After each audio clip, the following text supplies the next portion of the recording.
Bom dia, boa tarde, boa noite, pessoal. Sejam bem-vindos a mais uma aula de teoria de grupos, onde hoje a gente vai continuar falando sobre ações de grupos, um assunto que a gente começou na última aula, e a gente vai dar continuidade hoje com mais alguns conceitos importantes, e ao final da aula a gente já vai começar a aplicar alguns desses conceitos dentro do estudo que a gente vem fazendo da teoria de grupos mesmo. Tá?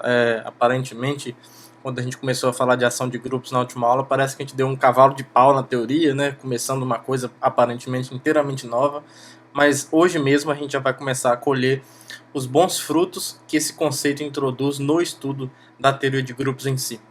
Então a gente retoma o estudo que a gente estava fazendo, olhando para um conceito chamado o estabilizador de um subconjunto. Vamos definir o que é isso então. Então, para nós, continua a mesma coisa, né? Para nós, um grupo, o G é um grupo que age num subconjunto, aliás, num conjunto qualquer, né? Que age num conjunto X qualquer. Não tem que ser subconjunto de nada, mas todo conjunto é subconjunto de alguma coisa, né? A teoria de Zermelo, Frankl e acho que não precisa nem de Joyce para isso, mas enfim, eu já estou fazendo uma digressão inútil aqui. Então, o que é o estabilizador de um subconjunto? Se a gente, vamos definir isso então, né? Se a gente pegar um subconjunto de X nesse contexto, a gente vai definir o estabilizador de X assim, ó. Definimos o estabilizador de Y pela ação de G, ou seja, pela ação que G introduz nesse X, como em termos de conjunto é isso daqui, ó.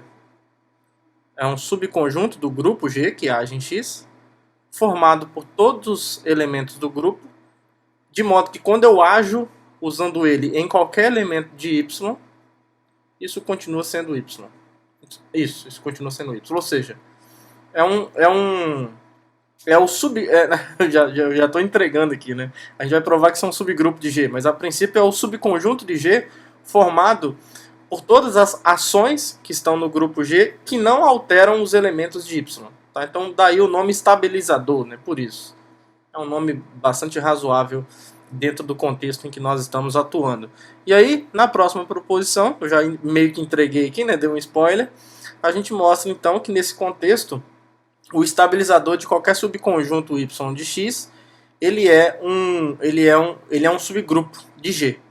Tá? E aí a gente vai, muitas vezes, a gente vai falar mais estabilizador aqui mesmo, mas em outros contextos, esse subgrupo, esse grupo em contextos geométricos, topológicos, ele é muito chamado também de grupo de isotropia de um subconjunto ou de um elemento, né, que a gente vai olhar muito para o estabilizador de um elemento fixado aqui, daqui para frente, depois de provar essa proposição. Tá? Então é um nome que aparece aí, então, em termos de cultura, porque aqui também tem cultura, eu vou deixar esse nome aqui para vocês também, que é um nome clássico na literatura, subgrupo de isotropia.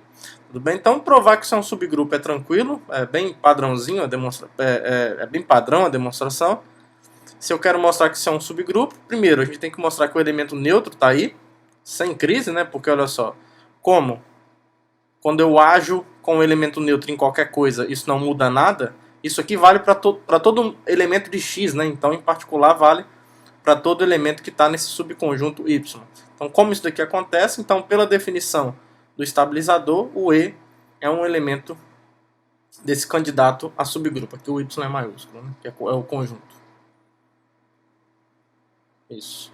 A segunda parte, a gente consegue mostrar que isso é fechado para a operação do grupo. Né? Então, se eu pego, por exemplo, G e H pertencentes ao estabilizador do subconjunto Y, para eu testar se isso é fechado para a operação, a gente tem que saber se o GH, né, se o G operado com H, continua aqui nesse subgrupo. E para fazer isso, a gente tem que testar se para qualquer Y pertencente a Y, isso aqui vai acontecer. Ó.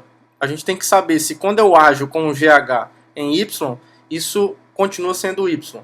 Bom, pela segunda propriedade de ação, isso daqui é o G agindo no elemento H agido em Y, né? Eu nem sei se existe essa palavra, agido, acionado, e aí não sei. Boa pergunta. Bom, depois eu vou dar uma pesquisada, se alguém souber, pode falar nos comentários aqui. Pessoal, cuidado com o meu G e com o meu Y, tá? Eles são muito parecidos às vezes. Então, preste atenção no que eu falo também para você conseguir distinguir qual é qual. Eu vou tentar também fazer a minha parte aqui e tentar melhorar. Então isso daqui é G vezes, ou G acionado, né, agindo em. Como o H está no estabilizador de Y, o H agindo em Y é o Y, certo? Então isso é o G agindo em Y. E agora eu uso que o G está no estabilizador de Y. Então isso daqui ainda é o Y. Tá? Então como a gente testou essa condição para todo o Y, a gente conclui então que o GH pertence ao estabilizador do subconjunto Y. E por fim, a gente tem que mostrar que esse cara é fechado para o inverso, né? Então eu vou pegar um G qualquer no estabilizador. Vamos ver se o inverso dele também está. Vai estar porque, olha só o que acontece. Como ele está no estabilizador, isso aqui acontece. Ó, o G agindo em Y é igual a Y para todo Y pertencente a Y. Aí lembra que quando eu tenho uma equação desse tipo, envolvendo um elemento do grupo agindo em um cara de X igual a um outro elemento de X, a gente já viu que se G, a gente provou, né? Se G agindo em X é igual a Y, então X é o G menos 1 agindo em Y. Ou seja, informalmente falando, a gente pode passar o G agindo pelo inverso do outro lado. Né? Então isso daqui vai acontecer. O G a menos 1 agindo em Y, quando eu jogo ele para o outro lado aqui, vai ser só o Y sozinho aqui. E isso continua valendo para todo o Y em Y. Só que isso aqui está me dizendo de novo que se o G a menos 1 agindo em qualquer elemento de Y não muda nada, então é porque esse G a menos 1, pela definição, está no estabilizador desse subconjunto. Tá? Então isso daqui encerra a demonstração de que de fato o estabilizador de um subconjunto de X que tem uma ação de um grupo nele, é um subgrupo desse grupo que age nesse conjunto. Tá? E aí, conforme eu coloquei aqui no enunciado, no caso bastante especial, em que esse Y aqui for um subconjunto formado apenas por um elemento de X, a gente denota, ao invés de ficar carregando, né, o estabilizador do conjunto que contém o X, a gente diz que isso é meramente o estabilizador do elemento X. Mas em termos de conjunto, vai ser formado pelos elementos de G, do grupo G, né, de modo que o G agindo em X resulta no próprio X. Tá? Isso daqui é um subgrupo, porque é só um caso particular disso que nós acabamos de ver. Tá? Isso aqui a gente vai chamar de o estabilizador do elemento X, tá? De maneira bastante intuitiva. E aí, com essa noção do estabilizador, a gente consegue definir, então, pontos do conjunto X que está sob uma ação que são fixos por essa ação. Então, o que seria isso? Né? Então, de novo, mesmo preâmbulo, poderia ter colocado aqui logo. Né? Então, vamos supor que G é um grupo agindo num conjunto X. Um conjunto X. Então, a gente vai dizer... Deixa eu definir aqui uma coisinha rapidinho. Então, definição. Um elemento X em X é chamado ponto fixo pela ação de G. Nome bonito, né? Ponto fixo pela ação de G. Sempre quando a gente ouve falar em ponto fixo na matemática, digamos que tem alguma coisa acontecendo nele que na verdade não muda nada. Então, por exemplo, o ponto fixo de uma função num conjunto nele mesmo são os pontos que f de x é igual a x, né?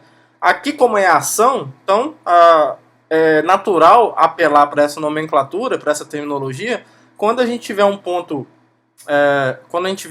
x do x de modo que não é alterado por nenhuma ação de g, certo? E aí a gente pode escrever isso de maneira sucinta dessa forma aqui, ó. Então, se o estabilizador de x for igual ao grupo todo, tá? Porque dizer isso daqui, ó, observe o seguinte: dizer que isso daqui, dizer que o estabilizador de x é o grupo todo é equivalente a dizer o que? O que G é igual ao conjunto dos elementos que estão em G para os quais o G agindo em X é igual a X. Então, essa igualdade aqui está dizendo, isso aqui acontece então, se somente se, ó, Gx é igual a X para todo G pertencente a G. Tá? Ou seja, esse X é um elemento do conjunto X tal que qualquer ação que eu aplique nele não muda nada, tá? Não muda absolutamente nada. Tá? Então ele é alguém que é absolutamente imune a qualquer ação dessa ação que está, que está definida através do grupo G. Tá? E aí a gente pode ver alguns exemplos de estabilizadores e de pontos fixos. Um primeiro exemplo aqui, ó, eu não vou fazer todos aqueles exemplos que a gente fez na última aula para a gente ganhar tempo, eu vou agora mais nos principais. Quando a gente tem o grupo linear geral, quando a gente tem um grupo linear geral sobre R e o X igual ao Rn, então lembra que a gente define a ação aqui como a multiplicação de uma matriz por um vetor, né? Uma matriz invertível nesse caso. Digamos que, por exemplo, se eu pegar um X em Rn, pegar um V em Rn, quem que seria o estabilizador? O estabilizador, nesse caso, por essa ação desse elemento, seria o conjunto, o conjunto das matrizes, na verdade, o conjunto de matrizes invertíveis, para os quais, quando eu multiplico a matriz A por V, isso é igual a V. E quem que seria o conjunto dos pontos fixos aqui? Eu esqueci de definir. Vamos voltar aqui rapidinho. Animalzinho. Aqui, pessoal, nesse contexto geral, a gente define o conjunto dos pontos fixos, tá? A gente definiu o que é um ponto fixo. E aí definimos... Desculpa, tá? A bagunça. Definimos uma notaçãozinha aqui, ó. Fix. Pela ação de G, né? X. Não precisa desse G aqui embaixo, não. Senão vai ficar muito pesada a notação. Se em algum momento a gente precisar dizer qual é a ação, se tiver duas ações no mesmo conjunto, a gente fala. Tá? Então isso aqui é o conjunto de todos os x que estão em x, tal que x é ponto fixo, né? Ou seja, tais que o estabilizador de x é igual a g. Tá bom? Que é a mesma coisa, só para deixar registrado, que é a coleção dos pontos fixos. É ponto fixo pela ação de g. Eu tô doido para colocar um Gzinho aqui embaixo, porque eu adoro complicar as notações. Né? Não pelo prazer de complicar, eu não tenho prazer em complicar, mas eu gosto de deixar as coisas muito claras, pelo menos para mim. Mas eu vou tentar fazer um esforço aqui e lutar contra essa patologia minha para não colocar esse Gzinho aqui. Eu já não pude suportar e coloquei o Gzinho aqui no estabilizador, mas no fixo eu vou deixar quietinho por enquanto. Ótimo. Então, aí voltando aqui ao exemplo, quem que seria o conjunto dos pontos fixos por essa ação? Nesse caso aqui, ó, o conjunto dos pontos fixos dessa ação são os vetores em Rn, para os quais, dada qualquer matriz invertível, A vezes V é igual a V para toda matriz invertível, né? Para todo A em G.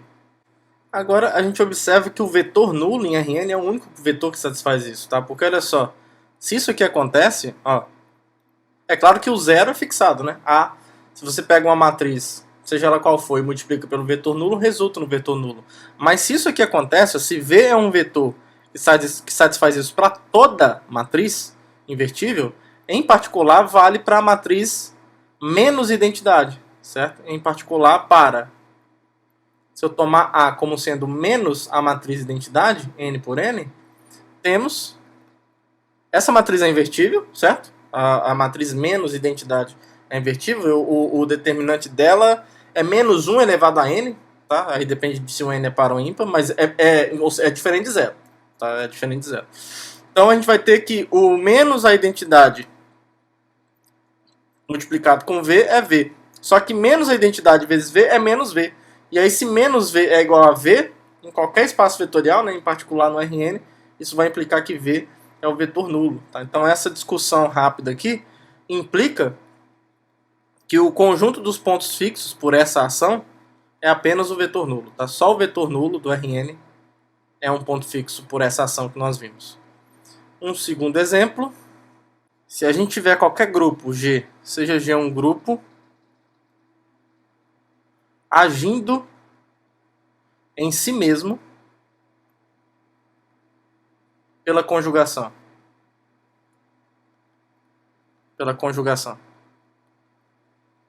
Então, qual seria o estabilizador de um elemento desse. Então, se a gente pegar um x em G, seja x pertencente a G, então o estabilizador de x... Opa, faltou um i aqui, né? Ficou estabilizador. O estabilizador de x é, por definição, EGX é igual ao conjunto dos elementos, ao subgrupo, né, dos elementos que estão em G, para os quais vamos usar aquela notação de asterisco para ação de conjugação. Então, o G estrela X, isso aqui tem que ser igual a X, certo? Agora, isso daqui é precisamente o conjunto dos elementos que estão em G, para os quais o G estrela X foi definido assim, ó, já que é a conjugação de X por G, né? Então isso é o GX, G a menos 1 igual a X. Tá? Só que dizer que o GX, G a menos 1 é igual a X, é equivalente a dizer que o GX é igual a XG.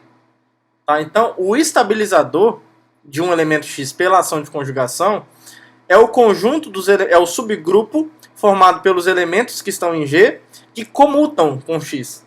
Tá? E aí, por esse motivo, esse subgrupo aqui vai ser chamado, a gente vai usar bastante ele, a gente vai usar hoje ele, inclusive, ele vai ser chamado do centralizador de X. Então, a gente vai denotar, esse subgrupo aí em cima é denotado assim, ó, por CGX. Isso aqui é definido como sendo o subgrupo, agora a gente sabe que é um subgrupo, porque é um caso especial de um estabilizador, né?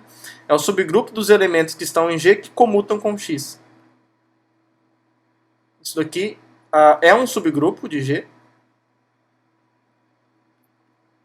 porque ele é igual ao estabilizador, certo? Pela ação de conjugação. Pois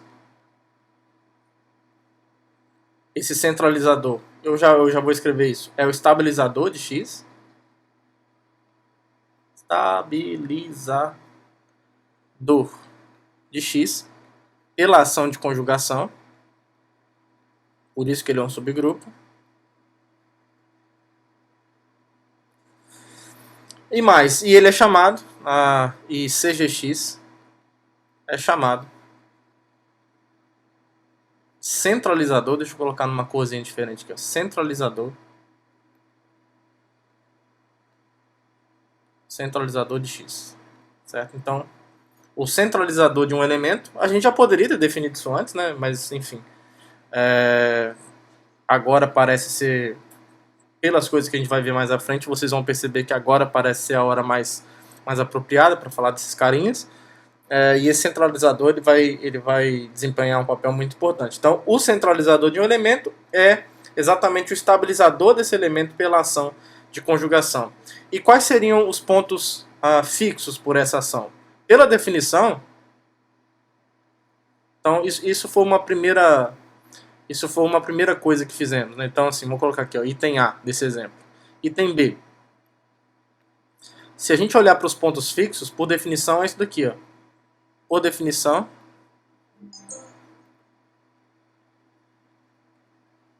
os pontos fixos, aqui o conjunto é o próprio G, né? Porque o G está agindo nele mesmo, né? A ação de conjugação é pegar o grupo e agir nele mesmo pela conjugação. Então, o conjunto dos pontos fixos aqui são o conjunto dos elementos que estão em G mesmo, X pertencente a G, para os quais o EGX,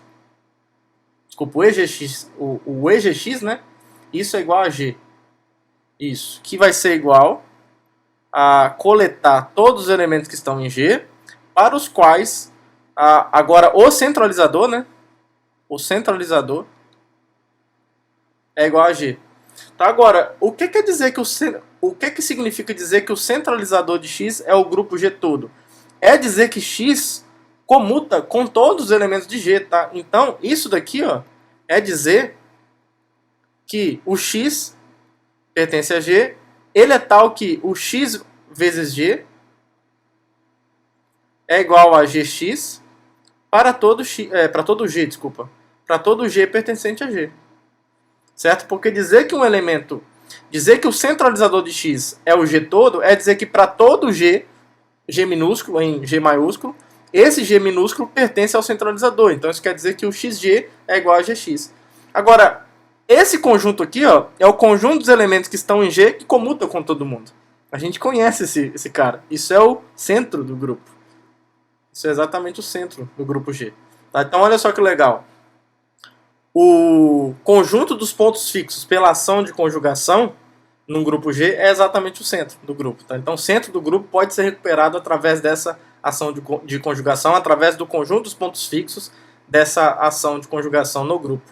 Tá? Então, só para fixar, nesse caso, então, o conjunto dos pontos fixos pela ação de conjugação é precisamente o centro do grupo G. Tá? Então, a gente chegou em um personagem velho conhecido nosso aí, que nós já vimos anteriormente, e que vai desempenhar um papel importantíssimo. Ainda na aula de hoje, vocês vão ver isso daqui a pouco.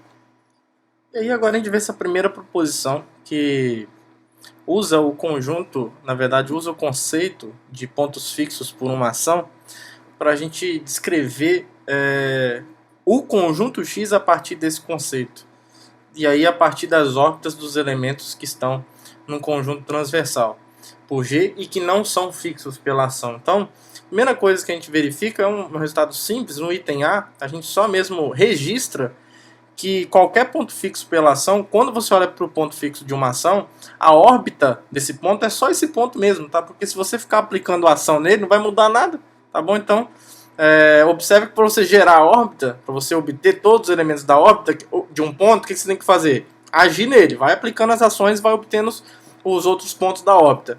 Só que se esse ponto é fixo pela ação, toda vez que você pegar um cara no grupo e agir nesse ponto, não acontece nada, tá? Então, de fato, é bem razoável que a órbita de um ponto fixo pela ação seja só composto por ele mesmo. E aí no item B a gente mostra que quando eu tenho um conjunto transversal por essa ação, então eu consigo decompor de maneira disjunta o conjunto X por meio dos pontos fixos pela ação, unido de maneira disjunta com a união de todas as órbitas de elementos que estão nesse conjunto transversal, mas que não são fixos pela ação. Tá? E essa união aqui, ó, ela é disjunta porque a gente já sabe que dois elementos diferentes num conjunto transversal geram órbitas disjuntas. Então, por isso que a gente já sabe que essa união é disjunta. Tá? A gente vai provar com facilidade que a interseção entre os pontos fixos pela ação e essa união aqui é disjunta, e a gente depois mostra que o X está contido nessa união, porque a outra inclusão é óbvia. Tá? E por que essa união aqui ela é muito importante? É um resultado simples, pessoal. Vocês vão ver que a prova não é tão complicada, mas a verdade que ele revela é muito forte, porque, por exemplo, quando esse X for finito, se eu consigo decompor o X dessa forma, a gente tem uma equação que me dá a quantidade de elementos de X em termos da quantidade de pontos fixos que eu tenho, mais a soma dos elementos que estão nessas órbitas por elementos que estão das órbitas de elementos que estão nesse conjunto transversal, mas que não são pontos fixos. Então a gente consegue uma equação que me dá a própria cardinalidade de X, a quantidade de elementos de X. Tá? E aí a gente consegue expressar isso quando o X é finito, né? A gente consegue expressar isso muito bem numericamente. Quando o X é finito, a gente tem essa igualdade valendo. E aí essa equação que a gente obtém, a gente vai ver que ela tem implicações fantásticas. Ela é chamada de equação, ó, saiu meio francês, né? Ela é chamada de equação das classes pela ação de G. Tá? Por que equação das classes? Porque o que aparece nessa equação são as cardinalidades das classes de equivalência pela ação, que é precisamente a órbita, né? Nós já vimos isso. Então as classes aparecem aqui, e aí eu consigo descrever a quantidade de elementos que tem em X através dessas classes e através do conjunto de pontos fixos pela ação. Tá? Então essa equação aqui a gente vai usar bastante. Observe que ela vale para qualquer ação, né? Então, assim, dependendo de qual ação que eu for imprimir no conjunto X, que eu vou introduzir no conjunto X, a gente pode obter mais de uma equação desse tipo, porque cada ação introduz uma equação dessa, né? Então isso é fantástico para a gente aqui. Então vamos provar esse resultado. Vocês vão ver que é uma demonstração, eu acho que é simples, eu acho que a gente não vai ter muito problema. O item A especialmente, observe que se a gente quer mostrar que a órbita de X é igual a X, né? Quando X é um ponto fixo pela ação. Então, bem tranquilo, como X pertence ao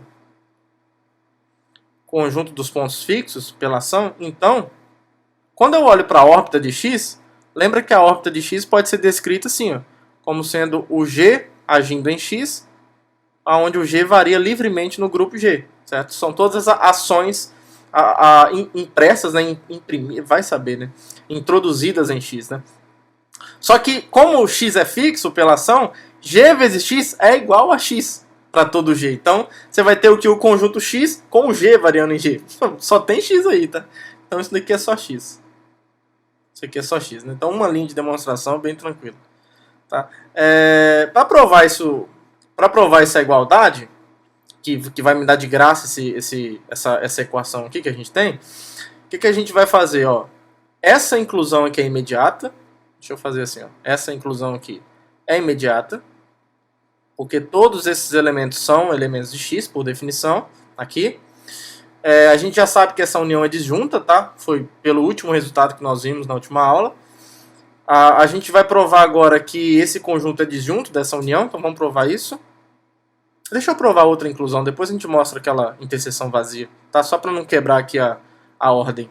Então eu vou pegar um elemento em x qualquer.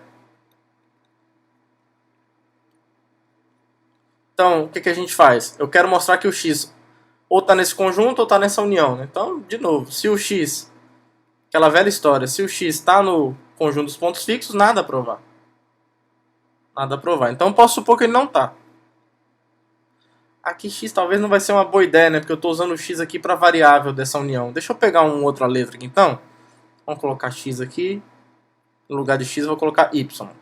É bobeira, mas só para ficar bonitinho. Nada a provar. Então, vamos supor. Suponha que o y não pertença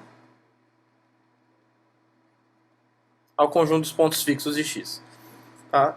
Pelo último resultado que nós vimos na última aula, como T é transversal, como T é G transversal, nós vimos que é suficiente, para eu escrever o x, é suficiente eu olhar para a união de todas as órbitas com elementos em T, certo?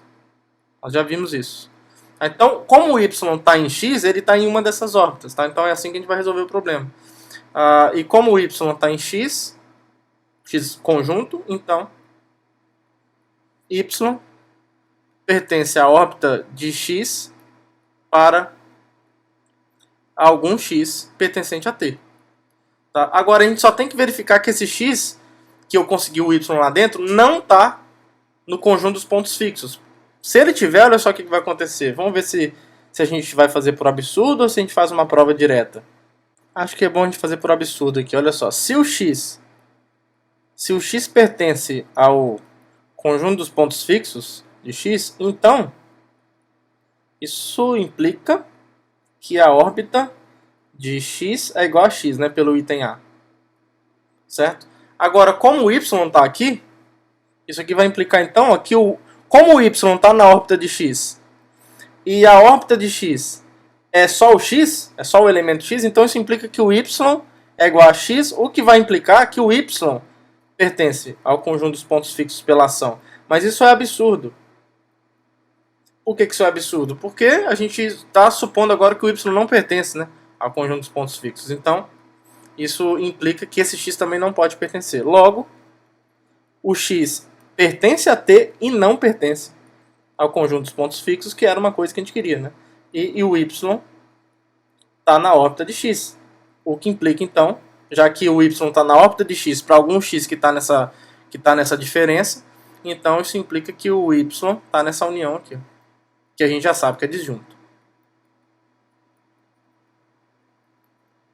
A união de todas as órbitas com o x variando aqui. Tá? Então a outra inclusão foi provada. Né? Então isso aqui mostra que o x é igual a essa união aqui. Ó. Não vou colocar união disjunta por enquanto não. X pertencente ao conjunto transversal menos o conjunto dos pontos fixos e aqui a órbita de x. Beleza. Aí por que essa interseção é vazia? Vamos lá, vamos provar isso. Então, conjunto dos pontos fixos. A gente só precisa provar isso, né? Que o conjunto dos pontos fixos intersectado com a órbita de x é igual a vazio para todo x que está no conjunto transversal menos o conjunto dos pontos fixos. Porque se esse conjunto é disjunto de cada componente dessa união, então ele é disjunto da união também. Tá? Então, se a gente provar isso aqui, acabou. Tá? Então, se a gente supõe por absurdo que é diferente de vazio, supõe por absurdo, o argumento vai ser bem parecido com o que a gente acabou de fazer. Quer ver? Supõe por absurdo que essa interseção seja diferente de vazia. Então, isso para algum x, né? Para algum x que está em T menos o conjunto dos pontos fixos. Relação. Então, daí existe um y, mesma coisa. Daria para aproveitar exatamente o que está escrito ali em cima. Então, o y está aqui, essa interseção. O que implica em que? Implica que se o y é um ponto fixo, não, então o y está aqui, e o y está aqui. Isso implica, se o y é um ponto fixo da ação, a órbita de y é igual a y, certo? E se y está na órbita de x, a gente já sabe que a órbita de y é igual à órbita de x, certo? Agora, o que vai acontecer? Ó? O x não está na órbita dele mesmo? X está na órbita dele mesmo, que é a órbita de y, que é o conjunto que só tem o y. Isso aqui vai implicar então que o x é igual a y, o que implica que o x pertence ao conjunto dos pontos fixos. Mas olha só onde o x está. Ele está fora do conjunto dos pontos fixos. Então isso é uma contradição. Isso é uma contradição. Tá? Então a conclusão é que essa interseção é vazia para toda a órbita de x com x fora do conjunto dos pontos fixos e, portanto, a gente pode concluir que essa interseção aqui, ó, x variando em t menos o conjunto dos pontos fixos pela ação das órbitas, essa união, essa interseção ela é vazia e, portanto, a união, a gente já tinha provado que x é essa união, né? E aí essa união é disjunta e, portanto, a cardinalidade de x é precisamente a soma dessas cardinalidades. Tá? E aí quando o x for finito, né, a gente tem uma aplicação muito boa, porque a gente vai ter uma equação numérica mesmo que vai nos ajudar a calcular o número dado pela quantidade de elementos que está em x. Agora, nesse próximo teorema, a gente vai ver como que o estabilizador de um elemento ele interage ou se relaciona com a órbita. Nós vamos ver que é possível estabelecer uma bijeção entre o conjunto quociente dado por G sobre o subgrupo associado ao estabilizador de x com a órbita deste mesmo elemento.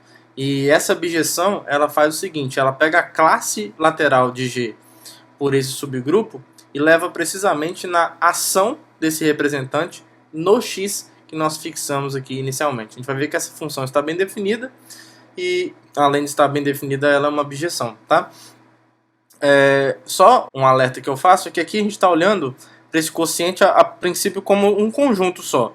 A gente não sabe se isso aqui ainda é um grupo quociente, porque a gente não sabe se o estabilizador é um subgrupo normal ou não. Tá? Então, quando eu não tenho essa certeza, a gente não pode olhar para esse quociente com a estrutura de um grupo. Mas como um conjunto, isso aí está sempre bem definido, independente de qualquer outra coisa. E aí, usando essa bijeção, a gente consegue refinar a equação de classes que nós obtivemos no resultado anterior e mostrar, né, que na verdade é só em particular mesmo, que a cardinalidade de x é a soma da cardinalidade do conjunto dos pontos fixos pela ação com a soma dos índices dos estabilizadores de elementos x que estão em algum conjunto transversal por essa ação.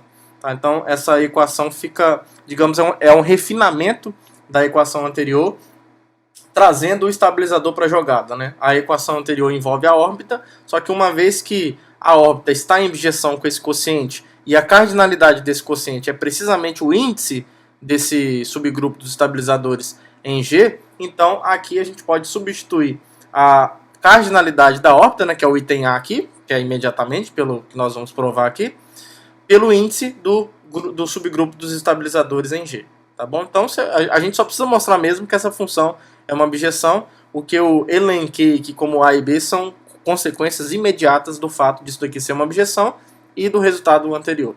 Então, vamos provar que isso é uma objeção, então. E aí, como ela está definida em termos de classes, a gente precisa ter o cuidado de mostrar que essa função está bem definida, né? Então, a primeira coisa é θ, eu chamei de θ, isso, θx está bem definida. Então, de fato, isso acontece porque a gente tem que pegar dois representantes, né, quaisquer, então sejam G e H pertencentes a G, tais que a classe de G módulo o estabilizador de X é igual à classe de H módulo o estabilizador de X.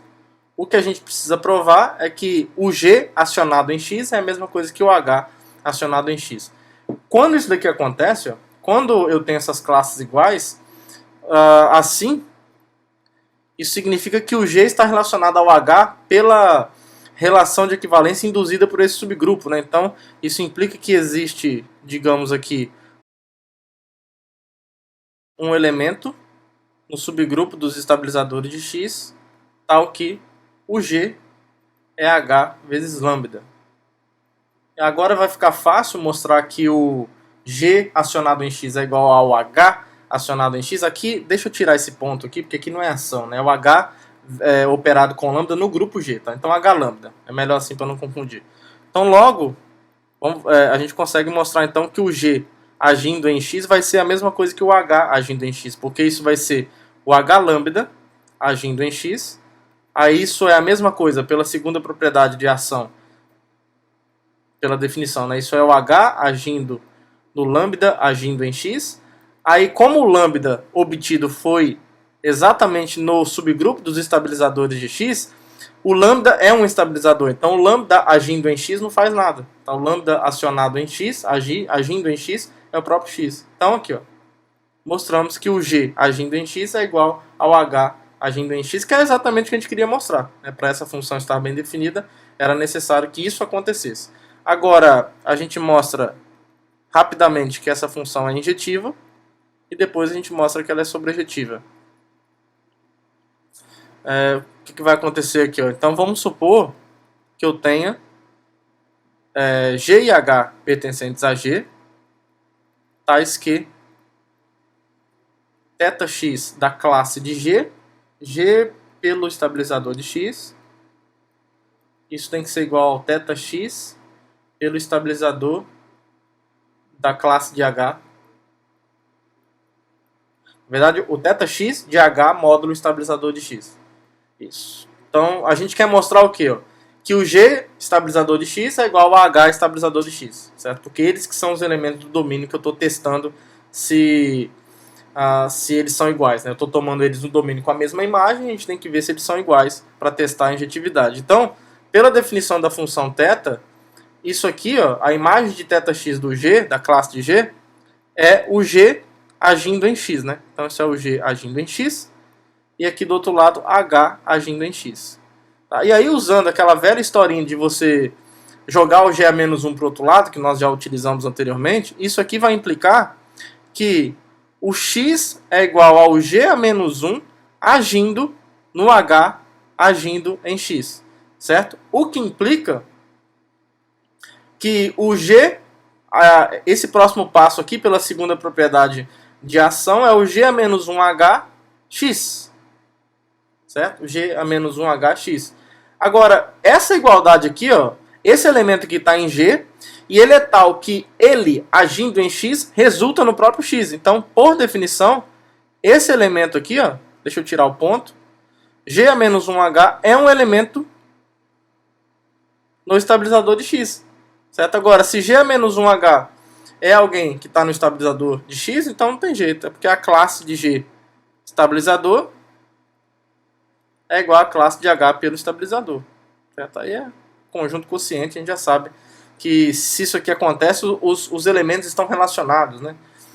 Pela relação de equivalência induzida por esse subgrupo. Tá bom? Então isso mostra que a função é injetiva, né? Pegamos caras com a mesma imagem e mostramos que eles são iguais. E por fim, essa θ é sobrejetiva.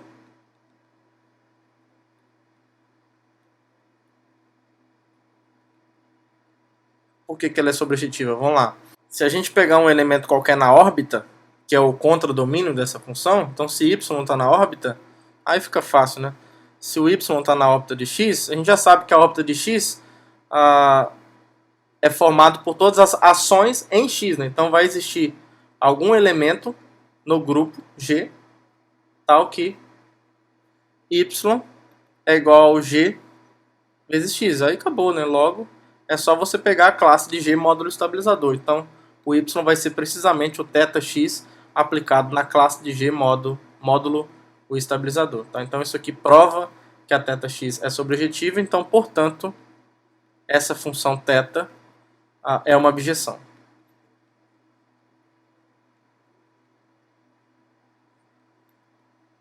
Tá? Isso encerra a demonstração desse belo teorema. E aí uma aplicação fenomenal desse último teorema da equação de classes é quando a gente considera G um grupo finito e T um conjunto transversal pela ação de conjugação. E aí a gente consegue estabelecer que a quantidade de elementos desse grupo finito tem que ser a quantidade de elementos do centro mais a soma de todos os índices dos centralizadores de x, onde o x varia nesse conjunto transversal fixado fora do centro de G. Tá? Isso daqui vai ser muito útil hoje ainda mesmo para a gente saber e aprofundar o nosso estudo, especialmente dentro da teoria de grupos finitos. Tá? Então isso é um corolário bem imediato, porque olha só, nós já vimos que pela ação de conjugação, a gente sabe disso daqui, ó. Neste caso, o conjunto dos pontos fixos de G, que é o conjunto X aqui envolvido, né? O G está agindo nele mesmo, porque a ação de conjugação funciona assim. Nós já vimos num exemplo hoje que o conjunto fixo, o conjunto dos pontos fixos pela ação de conjugação é precisamente o centro de G. Tá? E também vimos que o estabilizador dessa ação de cada elemento é o centralizador. Então, isso vale para todo x em x, né? Para todo x em g, né? O x aqui é o g. Logo, pelo teorema anterior, a gente já sabe que a cardinalidade do g, que é o x aqui, é a cardinalidade do conjunto dos pontos fixos, mais essa soma aqui, ó. X variando nesse conjunto transversal, fora do conjunto dos pontos fixos. A princípio aqui é o índice do estabilizador em G, de x, né? Só que aqui agora é só substituir, né? Então isso aqui é a cardinalidade do centro, mais a soma com x variando no transversal menos o centro, né? Porque o fixo agora, o conjunto dos pontos fixos é o centro nesse caso, porque a gente está trabalhando na ação específica de conjugação, e aqui é o centro, desculpa, é o índice do centralizador de x em G. Então acabou. É só isso o corolário. E aí a gente vai colher os bons frutos disso agora numa classe específica de grupos, por enquanto. Depois a gente vai conseguir responder perguntas mais gerais sobre quaisquer grupos finitos. Mas para começar, a gente vai olhar para um tipo especial de grupos finitos que são chamados p-grupos. O que é um p-grupo? A gente diz que um grupo finito, dizemos que um grupo finito G é um p-grupo, tem esse prefixo p aí, se a cardinalidade de G é uma potência de P para algum M natural. E aí, até mesmo como a notação sugere, né, deixa eu escrever aqui em cima, seja P um primo, né? Eu não falei, né? Mas digamos que a notação já sugere isso, o nosso contexto sugere, né? Então, se eu tiver um número primo P, eu vou dizer que um grupo finito G é um P-grupo.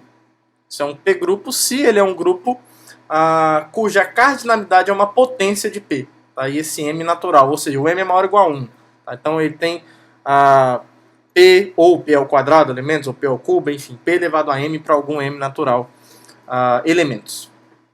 E aí, usando a equação de classes que a gente obteve anteriormente, a gente vai mostrar que se eu tiver um P-grupo, então necessariamente o primo P tem que ser um divisor da cardinalidade do centro desse grupo. Então vamos provar esse resultado. Já vai ser fantástico, porque olha só, muito bonito isso. A primeira coisa que a gente tem que fazer é considerar um conjunto transversal pela ação de conjugação. Tá? Então, o que a gente vai fazer aqui? Ó?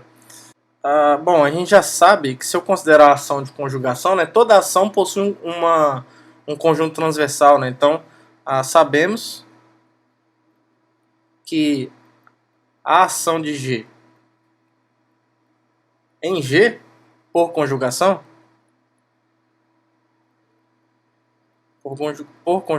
admite um um subconjunto,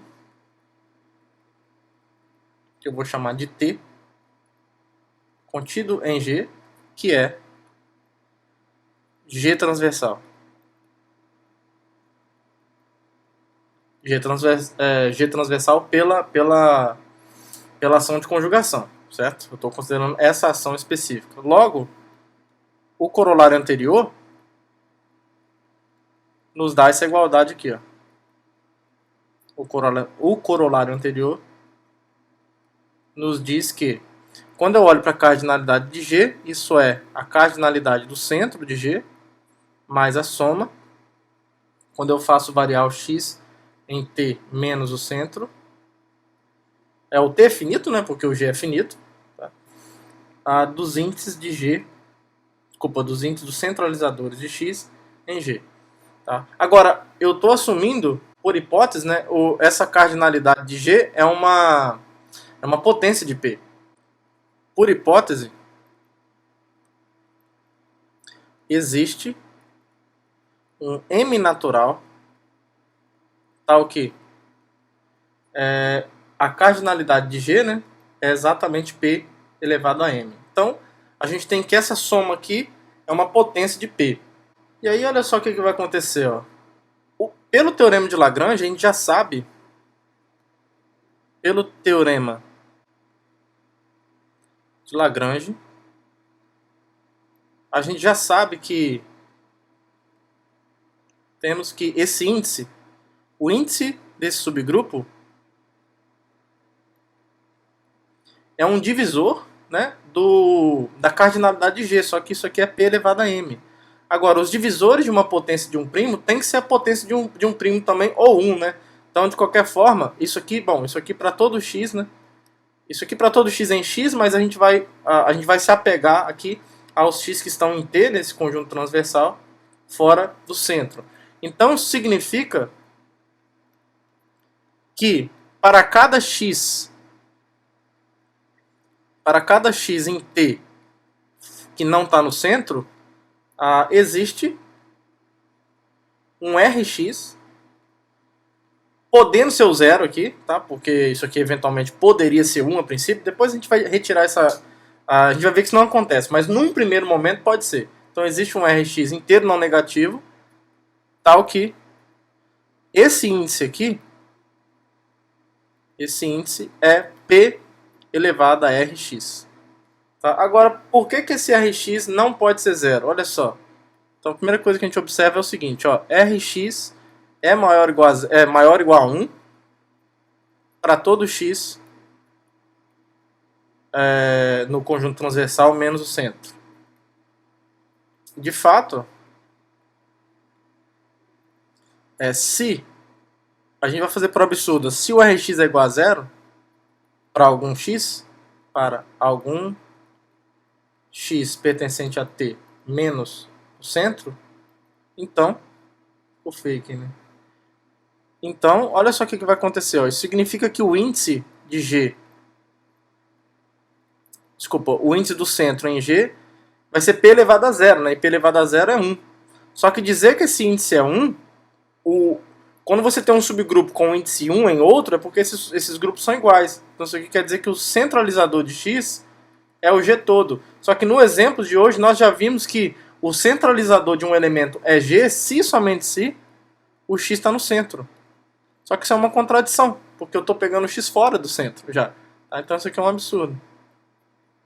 Tá bom? Então se isso aqui, a gente começou um argumento por contradição aqui e terminou aqui. Tá? Então a conclusão é que o Rx é maior ou igual a 1. Tá? Então você tem pelo menos você tem uma potência de P mesmo, não é P elevado a zero não. Ótimo. E aí agora acabou, pessoal, porque olha só, como o Rx é maior ou igual a 1, para todo x aqui fora, então isso implica, olha só que bonito, ó, o P, então, já que o Rx é maior ou igual a 1, o P, de fato, é um divisor desse índice, né? Então o P, de fato, divide, já que isso daqui vai ser uma potência de P mesmo, então isso daqui, ó, é um divisor do índice do centralizador em G. De fato. Aí se o P divide isso, bom, isso aqui acontece para todo x aqui, ó. Isso. Aí se o P divide isso, ele divide a soma, certo? Então, isso aqui vai implicar que o P divide a soma. Deixa eu colocar um parênteses grandão aqui, ó, com x em t menos EG. Aqui o índice do centralizador. Isso. Certo? Então, P divide isso. Agora, se o P divide isso, como o P divide a cardinalidade de G, porque a cardinalidade de G é P elevado a M, né? E o M é maior ou igual a 1, tá aqui, ó. Então P é um divisor disso, então ele divide essa diferença. Então P divide essa diferença aqui, ó. A cardinalidade de G menos essa soma. Aqui o índice do centralizador de X. Certo? Agora, qual é essa diferença aqui? Vamos olhar aqui para cima. Aqui, ó. Se eu tenho essa igualdade, então a cardinalidade de G menos essa soma aqui, quem é? É exatamente a cardinalidade do centro. Tá? Então, isso daqui está me dizendo que P divide, então, a cardinalidade do centro. Tá? Então, a cardinalidade do centro é divisível por P. Então, esse resultado aqui está dizendo o seguinte, ó. O que esse resultado está dizendo? Quando você tem um P grupo, o centro de G tem pelo menos P elementos. Porque o centro não poderia ser trivial, porque senão você teria um número primo dividindo 1. Isso não acontece. 1 não é P vezes alguma coisa. Tá? Isso, de fato, está completamente errado. Isso implicaria que que o P é igual a 1, né? Então, implicaria que o P é igual a 1 e 1 não é primo. Dá bem. Então, a gente está dizendo que em qualquer grupo finito que tem a cardinalidade, uma potência de um número primo, o centro desse grupo tem pelo menos P elementos, tá? Ele não pode ser trivial. Ele não pode ser trivial. E aí, como um corolário, olha que coisa fantástica. A gente consegue mostrar, essas coisas são lindas demais, porque assim, a gente começa a usar recursos de teoria de números, de divisibilidade, junto com equações de classes, para concluir algo a respeito de uma propriedade qualitativa de um grupo. Olha só, por exemplo, se você tiver um grupo finito, onde a cardinalidade dele é o quadrado de um primo, então a gente consegue mostrar que ele é abeliano. Olha que fantástico. Por que isso acontece? A gente usa o teorema anterior. Pelo teorema anterior,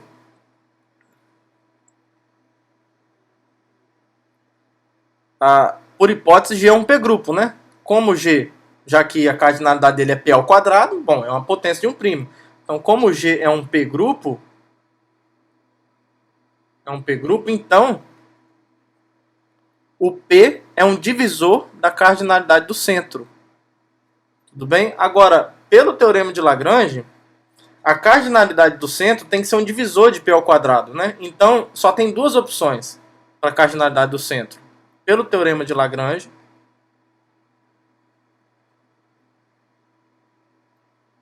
a cardinalidade do centro tem que ser um divisor de P ao quadrado.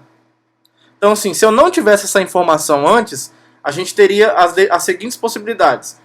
A cardinalidade do centro poderia ser 1, poderia ser P ou P ao quadrado. Só que o teorema anterior exclui a possibilidade do centro ter apenas um elemento. Tá? Então, assim, a princípio, a cardinalidade do centro pertenceria a esse conjunto aqui, ó, 1, P e P ao quadrado. Mas como o P divide o centro de G, então a cardinalidade do centro não pode ser 1. É maior que 1, estritamente maior que 1. Então tem que ser P ou P ao quadrado. Tá? Aí a gente vai ver que não pode ser P. Vamos lá, vamos ver por que não pode. Se a cardinalidade do centro for igual a P, então, olha só, o índice do centro em G vai ser o quê? Vai ser, pelo teorema de Lagrange, é a cardinalidade de G dividido pela cardinalidade do centro, certo? que seria então P ao quadrado sobre P, que é P, isso é igual a P. Um número primo. Só que nós já vimos que o índice do centro em um grupo nunca pode ser um número primo. Tá? Isso aqui é um absurdo por si só.